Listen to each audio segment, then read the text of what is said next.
Hello friends, आप सभी को मेरे चैनल में स्वागत है।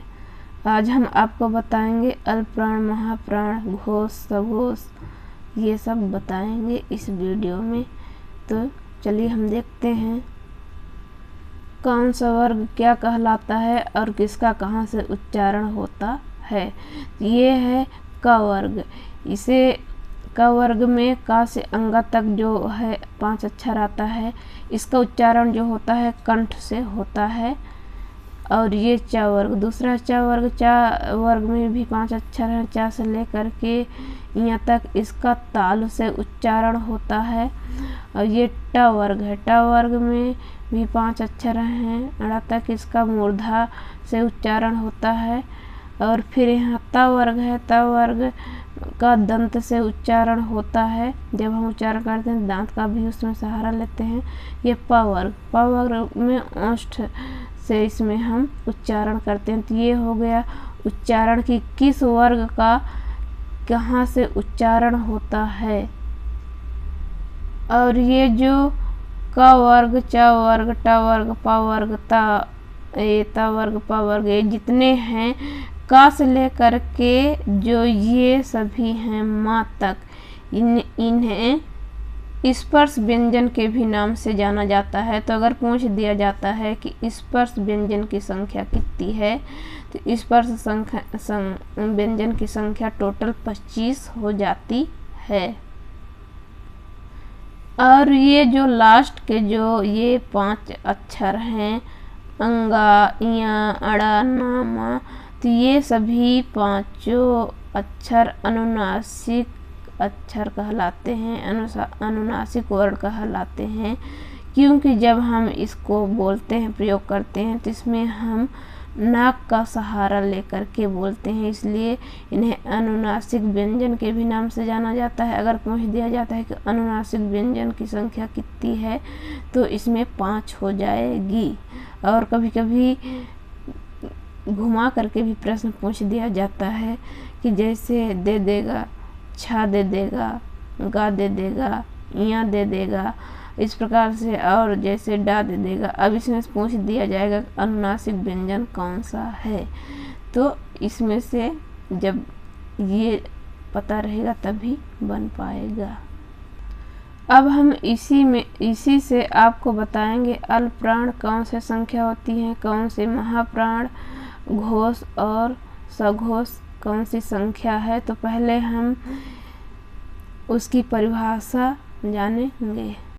तो ये देखिए, पहले हम अल्पप्राण की परिभाषा जानेंगे कि अल्पप्राण क्या होता है। तो अल्पप्राण व्यंजन वह व्यंजन होते हैं जिन्हें बहुत कम वायु प्रवाह से बोला जाता है।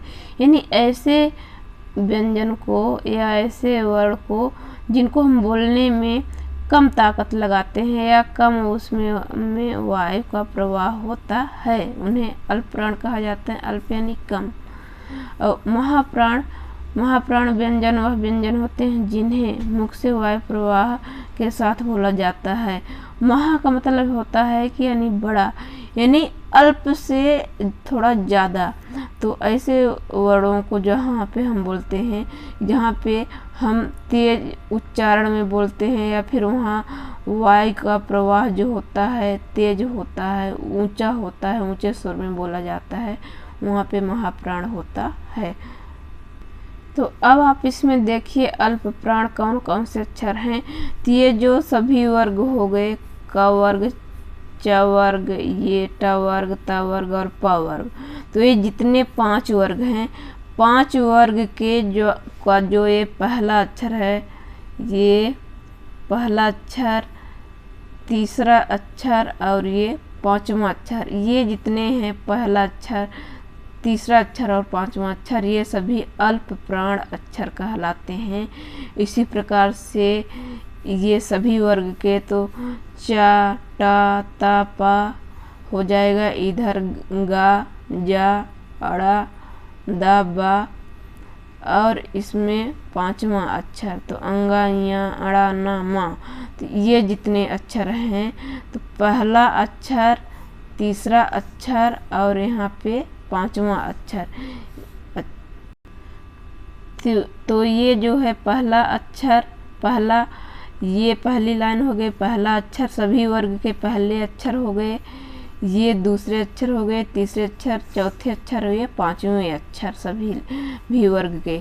तो अल्प प्राण सभी वर्ग के पहले अक्षर, तीसरे अक्षर और पांचवें अक्षर के वर्ण अल्प प्राण में होते हैं। अब इसी का उल्टा हो जाएगा कि महाप्राण अक्षर कौन से होते हैं। तो पहला, तीसरा और पांचवा को हटा दें तो अब इसमें से क्या बचता है, इसमें से 2 और 4 बचता है। तो अब दूसरा वर्ण सभी वर्ग के दूसरे वर्ण और ये चौथे वर्ण महाप्राण में आ जाएंगे। तो ये जो सभी वर्ग के दूसरे वर्ण खा, छा, ठा, था, फा और घा, झा, ढ़ा, धा, भा, ये जो है ये सभी महाप्राण अक्षर हो जाएंगे।